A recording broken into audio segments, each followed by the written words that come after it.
This is an SM Media production.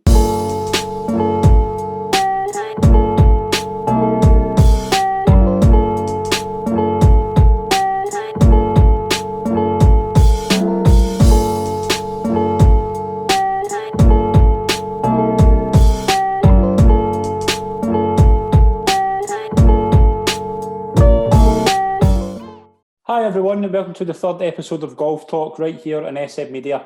I'm Scott McPike, delighted to be your host as always. Got a very special guest this week. I'm joined by the former Scottish girls and ladies amateur champion, Connie Jaffrey. Connie, it's a pleasure to welcome you on to the show. Thanks for joining me. No, thank you, Scott. Thank you for having me. How are you, all right? Yeah, I'm good. Good, doing well. You've been keeping busy during lockdown 3? Yeah, definitely keeping busy. Been keeping me busy with uni work and then trying to play a little bit of golf, but not as much as I've hoped. Obviously, when coronavirus kind of kicked off, were you playing much competitively at that point? Not a lot. I was trying to sort myself out with career and life and so on. But no, it was difficult. I was trying to manage a job, and then I was also just about to start my uni work as well, just back in August, trying to start my primary teaching course. So I was kept busy, so golf was kind of on the back burner at that point. Yeah, definitely. Well, maybe we start. We'll talk about your early years. Just talk about where you grew up and what your family life was like when you were young. I mean, golf early years was quite a happy time, I remember. I started awfully young. I remember picking up plastic golf clubs when I was 2, I suppose most golfers would. And then I joined the Benton Girls. Right, okay. Well, actually, before that, I joined a coaching with Bill Lockie at Gales. I was 5 years old at that point, so just like a bit of junior coaching. And then when I was 8, I was old enough to join Benton Girls Club down at Troon Fullerton course. So I played little competitions there and it was quite good. It was difficult around that time because not many clubs were offering junior membership for such a young age. You'd have to be 12 and over to have juniorship. So that was luckily enough one of the clubs that I was able to join at such a young age. Definitely. Like obviously when you were at school then as well, what were your school days like? Did you go to Ma? No, so I lived in Cowan, so that's North Ayrshire, Right, okay. So I went to Cowan Academy. All right. So it wasn't really golf orientated. There was a small team, but it was very much all boys. And I was asked by the maths teacher who facilitated it at that time to join in the junior team. But a lot of the boys weren't so keen. But I came in and I was a good asset, and we won the North Ayrshire Championship schools title, which was quite good. Brilliant. Were your family keen golfers when you were young?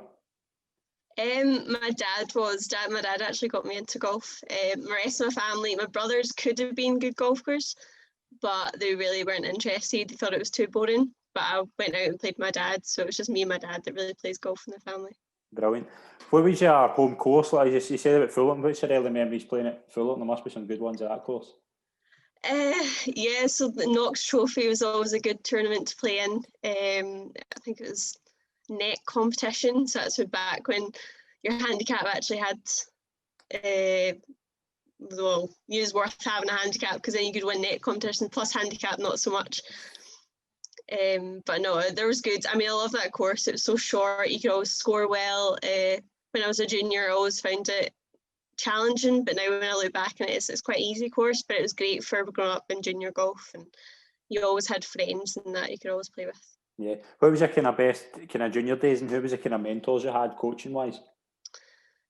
Best junior days was probably sometimes during the Ayrshire girls competitions. So it was always run by the junior convener, June Kerr.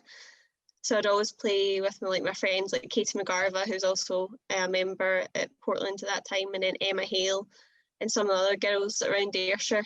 I remember that's how I met Molly Richmond and Katie as well from Lanarkshire. So it was like inter-county matches, and there was also an inter-county junior event, which is called the Kennedy Silver, which is always good. So I'd be in the Ayrshire team.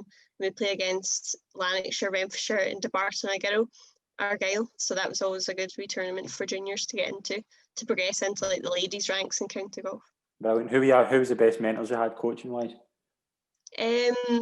Well, Juno always supported me as well. She was like my second mum almost. She always took me to like around the country. to different tournaments, and she'd always encourage me. I remember some of the junior tournaments, the Ayrshire girls, she'd always bring like, along fun prizes. So it'd be like a little handbag or a little glove or like a wee t-shirt that wasn't golf related. So she'd always make it fun for the girls. So she was definitely a good role model. And then Bill, my coach when I was younger as well, he was great, a great coach for juniors and for adults, but it was also great fun. He'd always make it fun and give challenges, and he'd always be really honest as a junior as well. I don't really like someone who's not honest with like your golf game, your performance. So he was really always honest from like an early age, but kept it fun, progressing until it went to George as a coach. Yeah, definitely. We'll move on to 2013, when no many golfers will have had a better year than you did that year. The first tournament I want to touch on was the Scottish Schools Championship. How good a feeling was that to win that?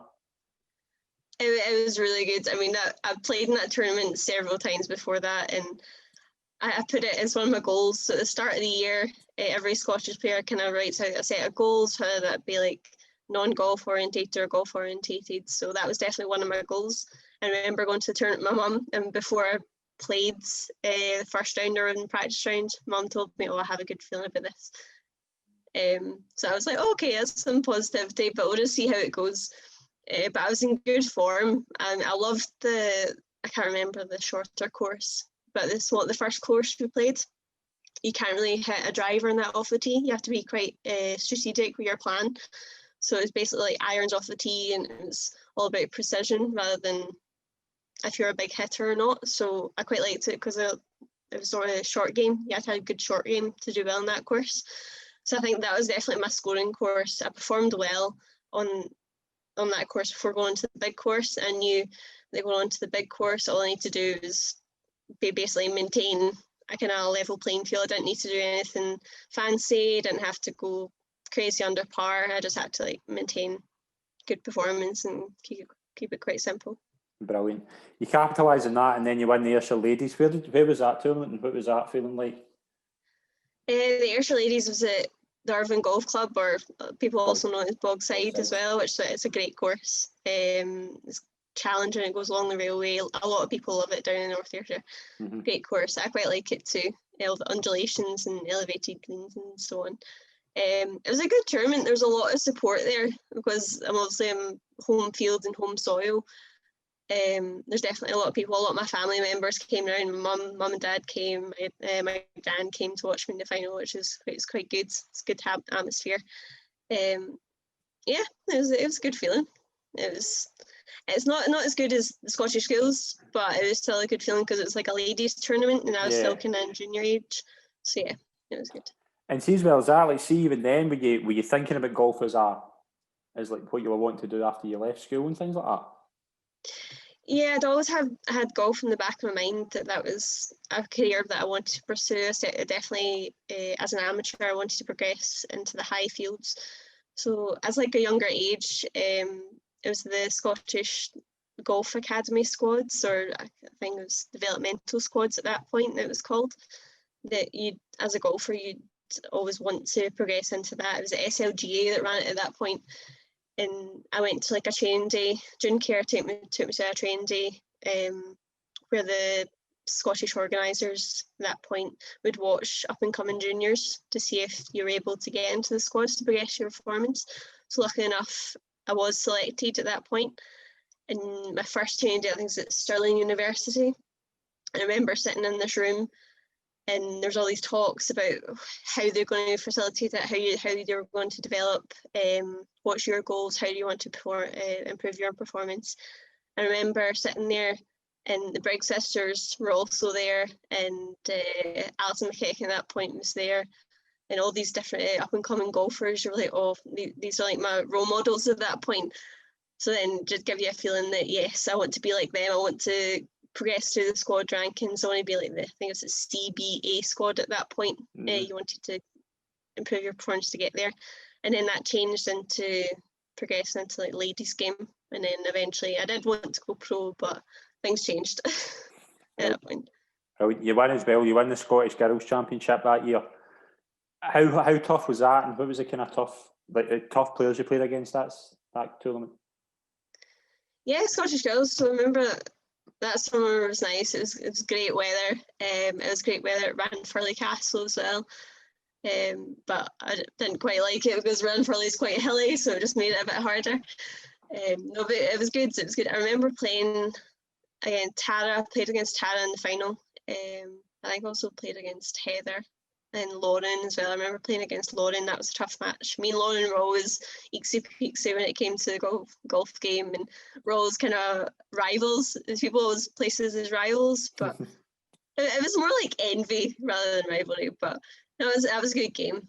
And in the final, Tara played really well. It was always close. There's a lot of supporters going around. I remember Isabel Crawford was on watching. I think Beth Patterson was there as well. So that was a good feeling. I remember one of the part, I think it was the last 3 holes, the 16th, was a par 3. I think we were like all square. Maybe she was 1 up at that point. And I hit into the bunker and I got the worst fried egg ever, like poached egg in the bunker. It was awful. And I'm like, oh, I can't lose this hole or I'm going to go like 2 down. So luckily I just came steep on it and it got out and went to a foot. So that's like one of the memorable shots from that tournament. I think it kind of saved me in the final, to be honest. Brilliant. Another tournament you won as well was the under-18 stroke play. Just how were you winning all these tournaments? Were you playing the best golf you've ever played? Yeah, I think most golfers they just have like a good run, like a good spell where your performance is high, like you can't do much wrong. You feel confident in what I think the most common occurrence is, like most people feel confident in their game. So at that point I had good control over the ball. I'd been working on my short game, especially my pitch and my scoring areas of my game in the winter. So that put me in good stead for the tournaments in the summer. So I was definitely using my scoring clubs, so like wedges, short irons, and then I managed to sort out my putting as well, which is quite good. So I was holing a lot more within 10 feet, which obviously helps quite a lot for birdies and you're scoring up and downs and such. Definitely. Also, that the same year you represent Scotland in the Home International Championship. How good a feel was that to represent your country, particularly at golf?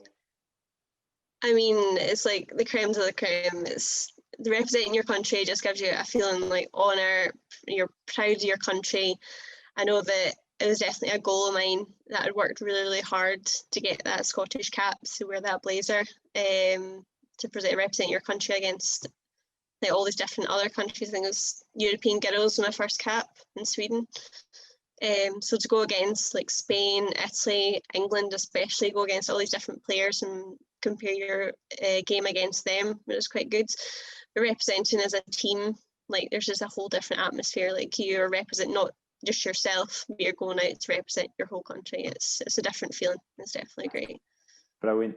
That year, the same year, obviously, you win the Order of Merit for the Scottish Girls and you're the #1 junior golfer in Scotland. At that point, obviously, the scholarship to Kansas comes about. When did you first hear that was an option?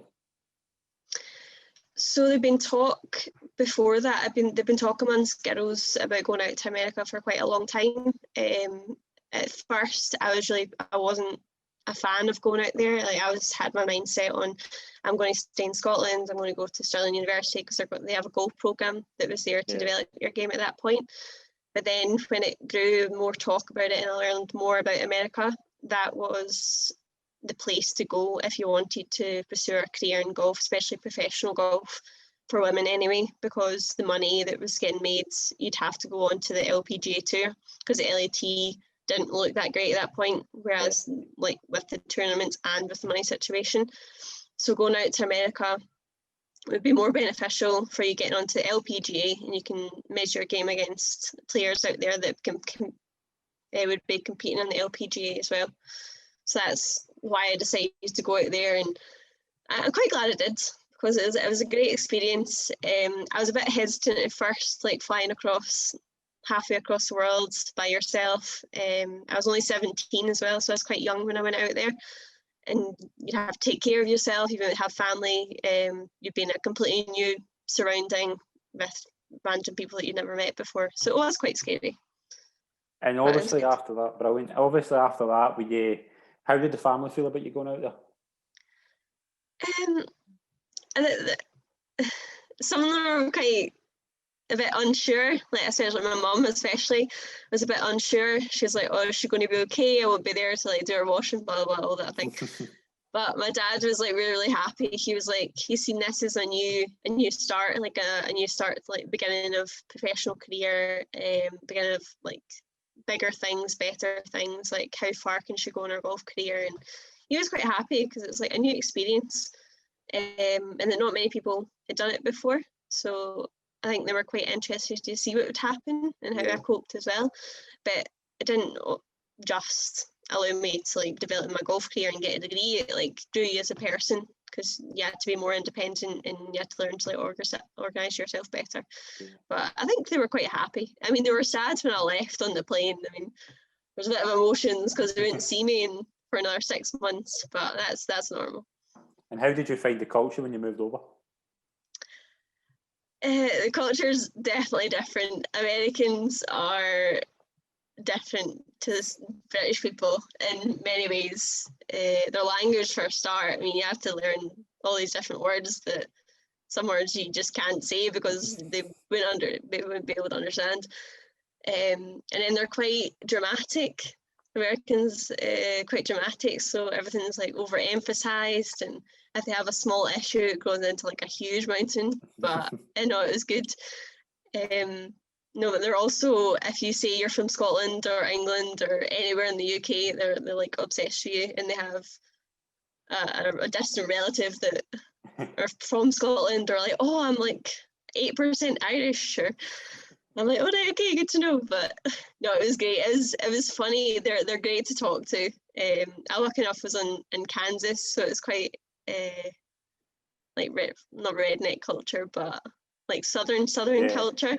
So they say y'all a lot, and then you see the farmers walking around like the dungarees and their straw and their farmer's hat, and they love carrying around cash. So when we were doing like charity events and basketball games, and you see like the farmers coming in, like the southern accent, and they just like deposit $100 bill into your bucket and be like, okay, some people are well off. So it's like a different way of living, definitely. Brilliant. See, obviously your first year was your freshman year. What did you find the standard like? Was there good players there? Yeah, so even before going out, that's kind of one of the things you look at if you're going out to a scholarship.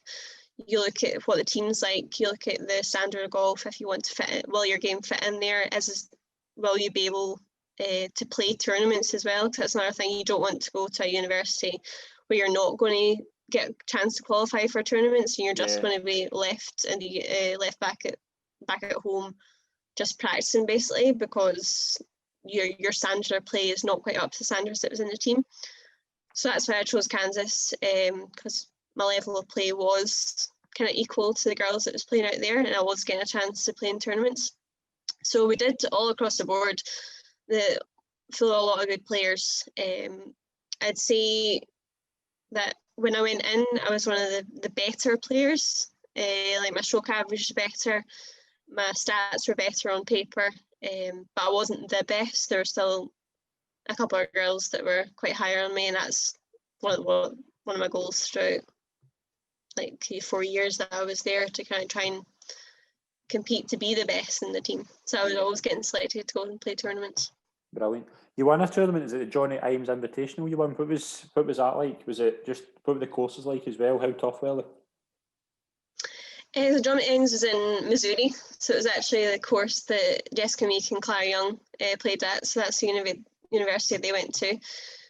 So it's good to go to their home course and meet up with them as well, because you didn't really get to meet up with a lot of Scottish players that went out there. Yeah. But their course was fantastic.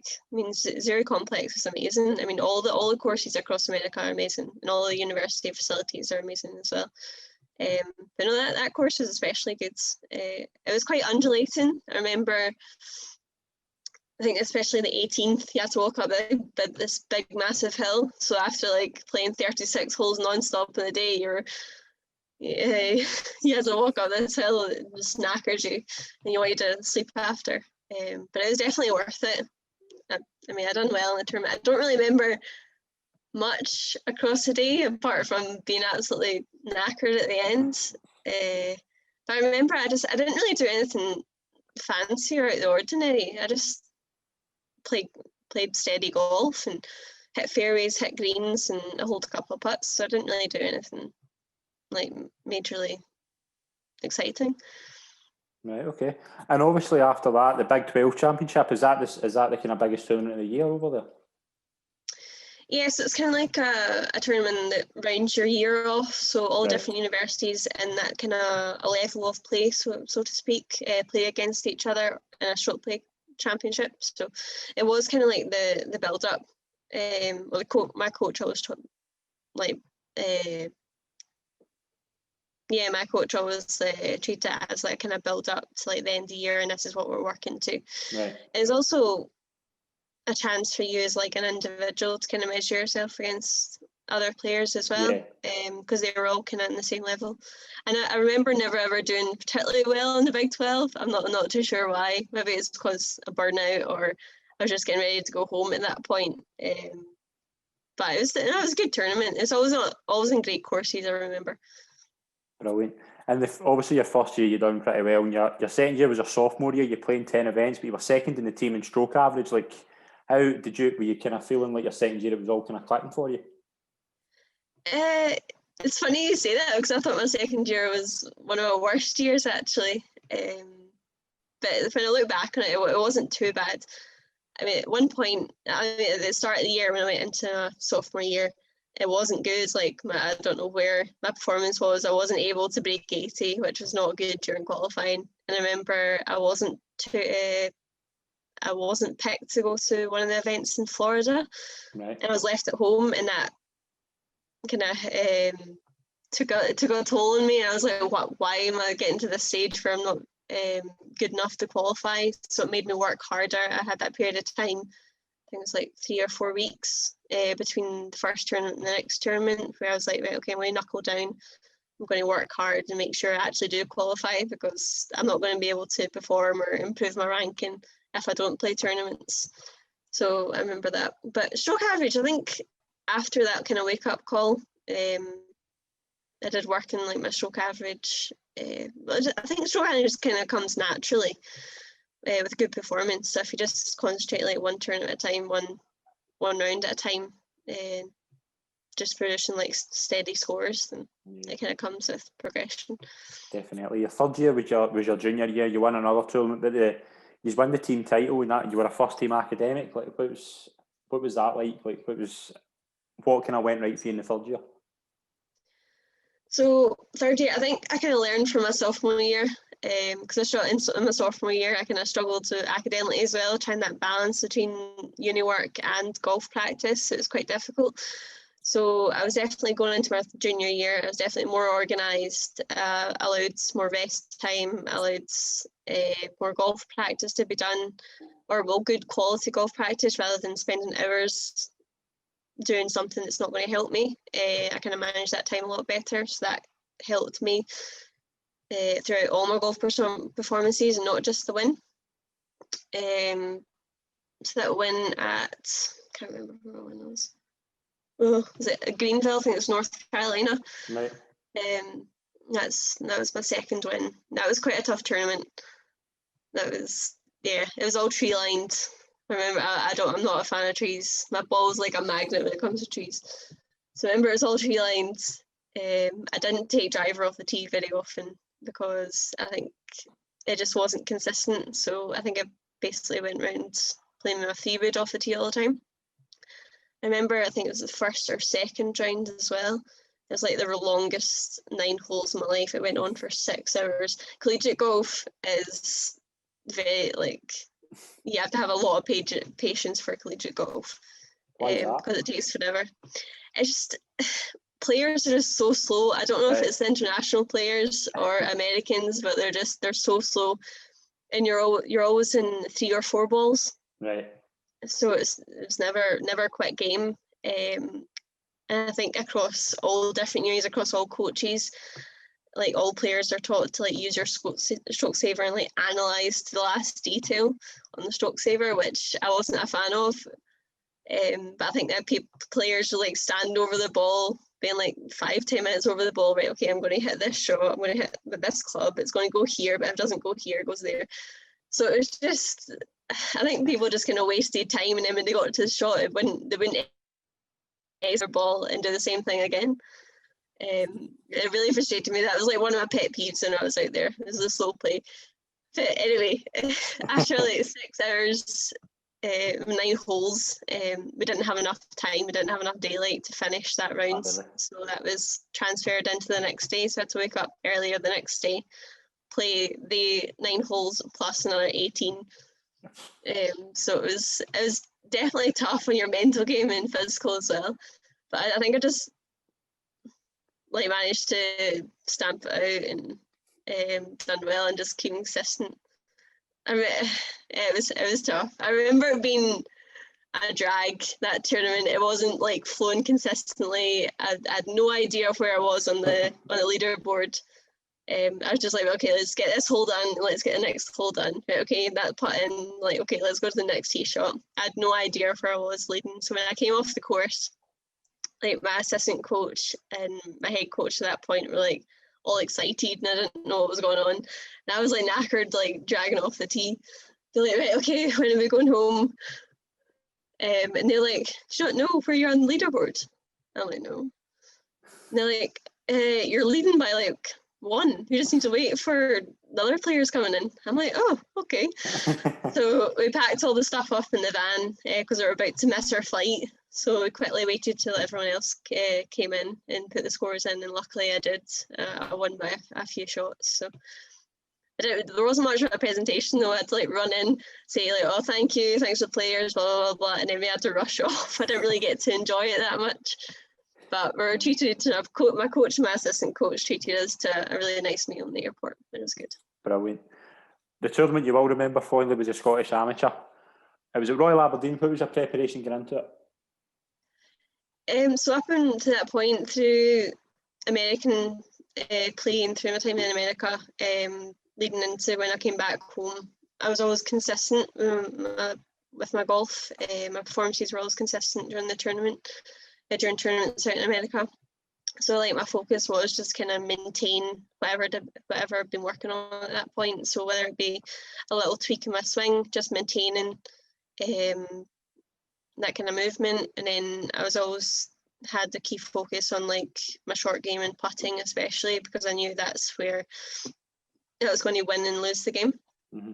So it was just really maintenance, and then traveling up to Aberdeen. So I decided to go up with my friend Emma instead of going up with family this time, just to kind of save costs because money was quite difficult.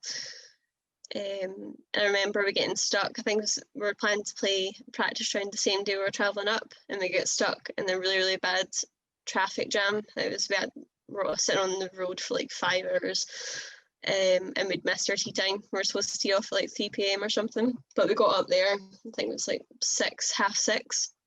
We went to the course, and we couldn't get on the course. There wasn't enough daylight and there wasn't enough tee times. So we decided just to walk. I think it was the first front 9, and then the weather started pouring down with rain. So we just walked all, and then went back to the hotel. So I didn't really get a practice round, didn't really have time to analyse the course that well, but we bought a stroke saver, and then I tried to guide myself that way through the course. And how did the first couple of days go?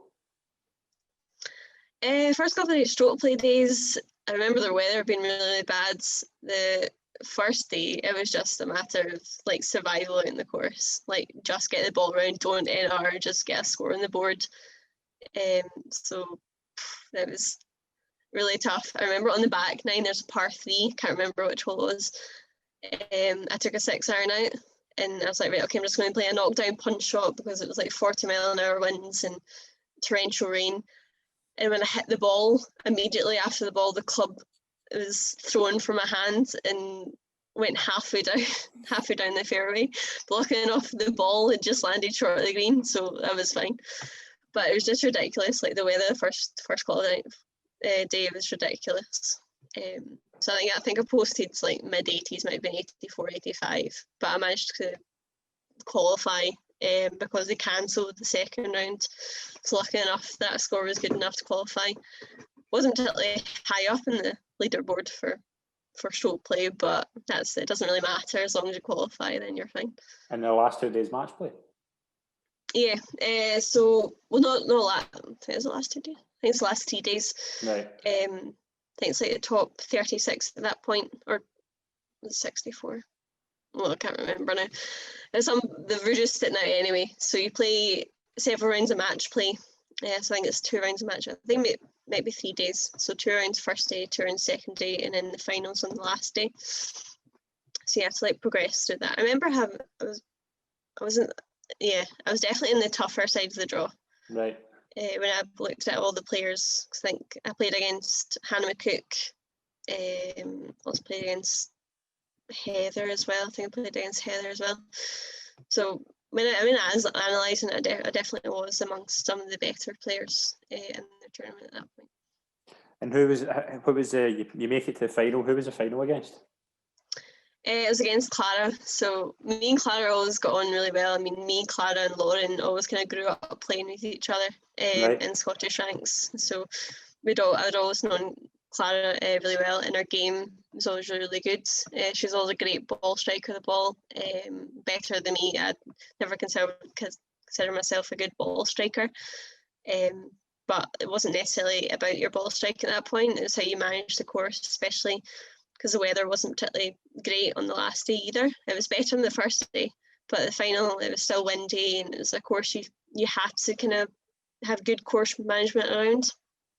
And I was working up until that point. I tried to focus on keeping the ball low and controlling the trajectory of the ball. So it's more punch shots you played around the course rather than high floaty things in America. Yeah. And as well as that, obviously you do really well and win the tournament. Just what was that feeling like coming towards the last few holes when you had victory in sight? I don't think victory was always in sight, to be honest, because after, I think the front 9, I managed to get up. I think it was like 3 up, going on to the back 9. I was like, right, okay, if I just maintain good performance, if I just like keep matching her scores for scores, then it'd be fine. And then suddenly, I think it was the 14th or 15th, Clara suddenly like turns the birdie switch on and starts holding all these putts, and then I start going like from 3 up to like 2 up to 1 up, and then I think it was on 16th, we're all square going on to 16th, and we'd both put ourselves in trouble. I think she put herself like far left into rough, and I put myself like far right into this bunker that was an impossible shot. So I hit out first, put it to about 3 feet, which is quite good from where I was. And I was like, right, okay, I don't think she can do much better from that position. But then she also put it to a foot, and we both hold the putts. So it was definitely, it was great. It was great golf to watch. And then 17th, I think we both halved and birdies on the 17th. Yeah, I think we both had birdies on the 17th. So it was quite intense. We're all square going up 18th, and it was like all to play for. And I think it was, I teed off first. I think it was like a long par 5, and I hit on the green on 2. So I managed to green on 2, and then I think her second shot went into the right rough, unfortunately, and I don't dream of winning it with this way in anyone, but she got into thick rough, impossible shot, and she tried to hit out the wedge and didn't catch it right. So I think she took about another 3 to get on the green, and then I had 2 putts to win. So I think she just conceded at that point. It's not a good way to win, but it was still a good feeling for me because it was a championship that I always wanted to win, especially after Prestwick against Gabrielle when I lost in a sudden death playoff. So it was one that I'd always wanted to really redeem myself upon and tick off the goal list. So. And see, when you win that, do you feel as if the sky's the limit and you can't like turning pros the next step? Not quite. I mean, that was just like another step on like your Scottish path, like your Scottish golf. There's always a step beyond that. So you'd always want to do well in like international tournaments. So like the Irish ladies, the Welsh ladies, and so on. You always want to like compete beyond that, you want to compete not just for Scotland, but in a bigger picture for like GB&I. So that was just like one part of the stage. So I wouldn't say that was like the optimum goal. Yeah. But I'd already had the chance to compete with GB&I at Astor Trophy, which was quite good in Australia. So that was in 2015, same time. Yeah, and see, cool. See, just when you're like, obviously you touched on there, you played in events in like Italy, Spain, and Chile. Like, what are some of your favourite memories playing abroad? Some memories is probably definitely the culture, definitely the ability to see different countries and what they look like in different courses as well. I remember just Italy, quite a funny story. Italy just in 2019 there, we went away with the Scottish team. Went away with David Patrick was the coach. And on the first couple of practice days, when the moment we arrived, he had to go home suddenly because of an emergency. So I was put in charge of driving the hire van that we were using to get back and forth from our little villa to the course. But what most people don't know is that I had only just started driving like a month before. I'd passed my test like a few years ago, but I'd only just got my car and started driving again like a month before that tournament. So I was quite envious, especially in Italy, on a wee island, Sicily, with like tight roads, and you're driving on the opposite side of the road, on the opposite side of the van. So I was like, it was like a lot of pressure put on me at that point. So it was quite a good memory. But me and the girls got on well at that tournament, and it was a good laugh, as well as focusing on like doing well in the golfing tournament as well. Yeah, definitely. You go back to America for your last year. You won 2 more tournaments. How would you describe your time in America? Definitely time in America. It was a great experience. I don't have any regrets about it. Time in America, it was certainly different. I mean, there's a lot of ups and downs. You struggled to organise yourself sometimes. But that was the whole part of the learning curve. You had to be able to manage your golf. You had to be able to manage your studies as well, which is a very important part. And you always had like your workout routines. You'd always get up at like 5 a.m, 6 a.m in the morning, 3 times a week to do your workout routines before going to school. So it was good learning curve for like organising yourself. You spent most of your time with your team. Like your team was like your family out there. So I was amongst like 8 girls. My head coach, my assistant coach, we're all best friends. We're all like family. We all support each other out there. So that was a great environment. I remember some of my best moments was spending time with the team and having a laugh with the team. One year, I think it was for Halloween, we decided to TP my coach's house, which without getting caught. But it was good fun. It was good laugh. Some of the good memories are spending with your team, and also golf courses as well. We'd love to prank our coach, so we'd like hide our buggy and hide all the snacks before going to the tournament, and she'd go crazy because she was always like a control freak when it comes to like snacks and making sure everyone's fed and watered. But no, it was a good experience. Yeah. Brilliant. You come back to Scotland. What was your plans when you come back? So I always had in my mind, like from a young age, that I was going to pursue the professional career. So coming back, I knew immediately that I wanted to get on the sponsorship wagon. So I wanted to find people that were going to potentially help me and support me financially on the decision to go pro. But that proved a bit more difficult than I thought.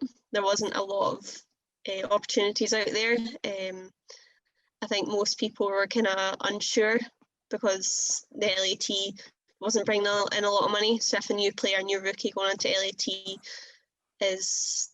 might take you a while to actually make some money, then they might not get the return that they'd want for. So a lot of people were kind of unsure about that. And then from like an organisation standpoint, a lot of organisations were struggling at that point. They weren't in a good position to sponsor young rookies. So that being said, I decided that I couldn't support myself on nothing. Like my mum and dad were still working to support my other siblings, so I needed to find a job. So I decided to work at a golf course, Raleigh Castle, which would allow me to kind of develop my game as well, allow me time to play and practice and prep for like amateur tournaments, or if I was still going pro, prep for the tournaments. But then that kind of took up a lot of my time. I didn't really have much time to do some practice, so it was kind of difficult getting a balance. So I kind of decided to look elsewhere, get my option B, because I was always told you have to have a plan B. Yeah. Like even though if your choice to go professional was your plan A, you always have to have a backup plan. So I decided to get the backup one sorted first before trying to pursue or put all my coins in one basket. Definitely. When did you first kind of decide to do kind of pursue the idea of primary teaching? I was always told by a lot of people that I was good at working with kids, and that why don't you consider to be a primary teacher? I'd done some coaching with kids before. I mean, when I was when I was living with my parents in Quinnan, Grant Gilmore ran a small junior practice down there at Quinnan Sports Club. And he would always ask me, me and Grant were always friends, he would always be like following my golf performance and always ask me how I was getting on, and always allow me to practice down there for free. So in return, I'd always provide him with help. So I'd go down and help out with the juniors and just do a few demos, coach some of the kids, join in with some of the challenges. So I always enjoyed working with kids. And then when I was out in America as well, as part of your responsibility as a student athlete, you were supposed to volunteer, you were asked to volunteer with different charities and things. So one of the charities I decided to do was working with disabled kids and disabled adults. So I went out there and they would come to university, and you'd set up like a little station organised with golf, and you'd teach them golf and do like quizzes with them, show them demos, do fun games, and just get them entertained and get them amongst the sport to enjoy the sport. Brilliant. So I was always keen on working with kids. And now, obviously, like now that you kind of stop playing competitively, like is your plan to go back to doing that at some point, or is the primary teaching kind of taking up that? I think it was like it's been like a couple of years. Been like hemming and hawing and deciding where I want to go. So I think primary teaching is going to be now my plan A. Right. Okay. So because as before, like in 2019, coming home from America, doing that transition to 2019, I got to a stage where I wasn't happy with my game. I wasn't happy. I wasn't in a good place mentally as well as like golf performance wise. So I was stepping onto the golf course, especially during like the Spanish and I can't remember. It was like what it was. The year I played Spanish Worlds, I remember being on the golf course, being like, I don't know why I'm here. I got to the point where it's just like I don't know why I'm playing. Why I've got a golf club in my hand. I'm not enjoying it.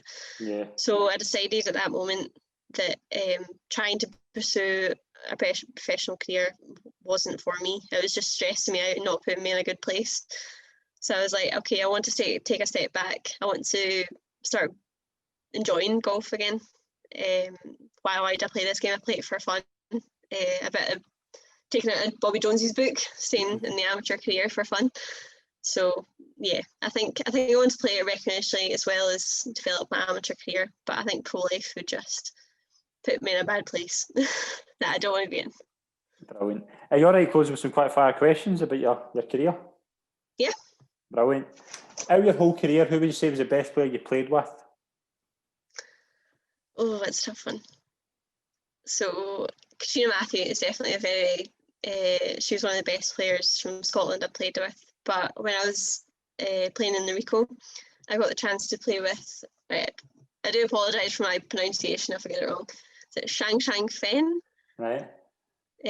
She's definitely one of the best Korean women golfers that there is. I think she's in top 20 or top 10 in the world right now. Definitely. Your dream 4 ball? So Sevy has to be one. Sevy Right. Ballesteros. He's like my dream mentor ever. I love his movie. He's like definitely one. Gary Player's another one. Right, okay. And Henrik Stenson. I got the opportunity to meet Henrik when I went out to Sweden with the Troon team, and he's such a nice guy as well as a great golfer. Brilliant. Favourite course you've ever played at? So my personal favourite, I know it's not many people's favourite, is the old course in St Andrews. Right, okay. It's not the hardest golf course, but it's the feelings you get when you're playing it. It's really good. But my personal favourite for American courses has to be Keel Island. So very good. Nice. Interesting fact about yourself that nobody else will know.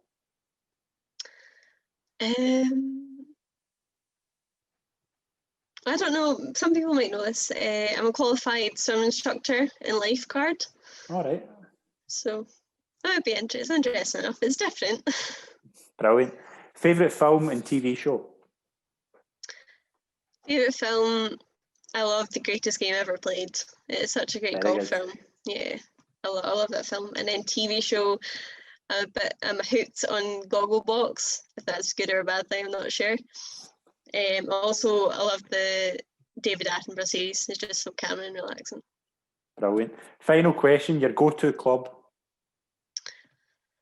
I don't know if I'd call it my go-to club, but it's definitely my favourite club in the bag. It has to be my putter. I've had it in the bag for over 8 years, and it's like my trusty companion. Its favourite score number is 66. Brilliant. Connie, it's been an absolute pleasure to be on the show. Thanks very much for joining me, and all the very best for the future. No, thank you, Scott. Thanks very much. Cheers.